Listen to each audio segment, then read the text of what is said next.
El Ecuador en esta coyuntura, en una coyuntura muy compleja con muchísimos shocks, erupción volcánica, potencial fenómeno del Niño, caída de precios de crudo, apreciación de la moneda, etcétera, etcétera, etcétera. Son como 10 o 12 cosas que nos han pasado al mismo tiempo.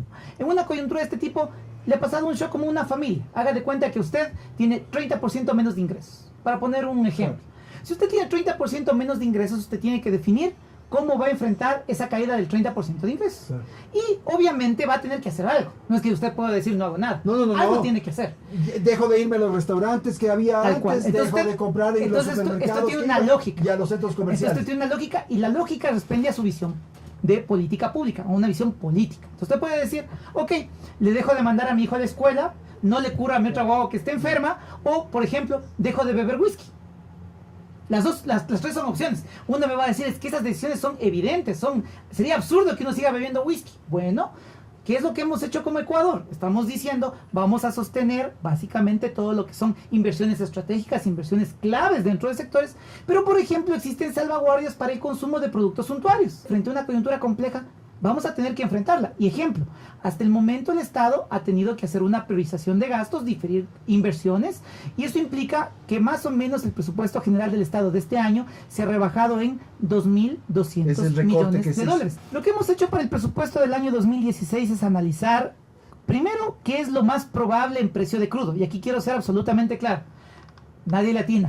No, es muy difícil. Es muy, muy complejo, pero estamos utilizando toda la información de la que disponemos en la actualidad. Y con esa información, el precio de crudo para la Proforma sería de alrededor de $35 por barril. Es lo que le van a poner en 35. Es básicamente lo que está discutiendo en este momento dentro del gobierno del equipo económico.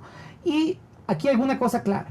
Eso implica básicamente que el monto que se destinaba a importación de derivados también cae, porque obviamente si el precio de petróleo es menor, el precio de los derivados también es menor. Si a eso le suma los ajustes en términos de priorizar muy estrictamente los proyectos de inversión, hay muchos proyectos deseables, pero hay que empezar por los más deseables, el presupuesto del Estado consideramos que podría estar en alrededor de unos 30.000 millones de dólares. Esa es la idea, llegar a esa cifra. Alrededor de. Ok, sí, claro. Alrededor de. Hasta no tener ya el documento final. ¿Qué implica esto entonces? ¿Qué implica esto? Que indudablemente, en una coyuntura compleja, uno tiene que priorizar. Hay muchas cosas que son deseables. Yo le puedo decir, por ejemplo, dentro de la economía familiar puede ser deseable comprarse una nueva casa. Claro, o hacer un viajecito, un paseo, una cosa, sin duda. O comprarse una nueva computadora para reemplazar la que usted ya tenía. Ahora vamos a tener que parar. Pero hay veces en las que usted tiene que decir, mira, en esta coyuntura hay que tomar algunas decisiones, podemos diferir algunas cosas que no son esenciales, pero lo esencial no se difiere. En la familia, la educación de guagua, la salud, etcétera. En el Estado, los temas sociales esenciales, obviamente, indudable, temas relativos a sectores estratégicos. Sería una locura, por ejemplo, que ya para estar cerca de inaugurar Coca-Cola Sinclair, le cortemos los recursos para los proyectos estratégicos. Es una locura, si eso me va a dar plata.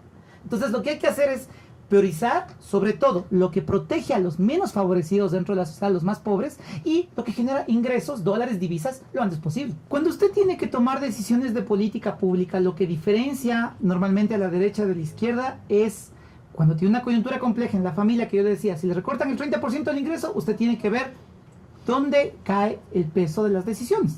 Y lo que diferencia básicamente a la derecha de la izquierda es básicamente la predilección por dónde hacer el ajuste, por dónde se tiene que tomar decisiones que permitan mantener los equilibrios macroeconómicos. Entonces, un ejemplo.